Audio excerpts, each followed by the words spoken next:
నమస్తే sir. Sir బాగున్నారా? బాగున్నా బేటా, గుర్తుపట్టలే. ఎలా ఉంటివి నువ్వు?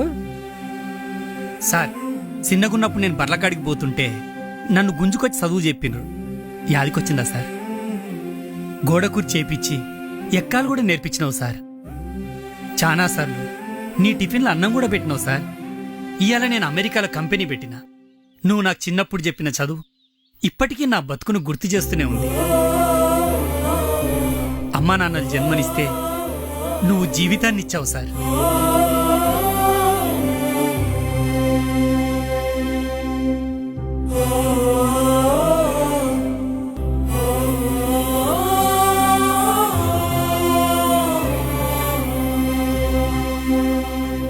వీలుంటే అక్షరం నేర్పిన మీ మొదటి గురువును ఒక్కసారి కలిసిరండి.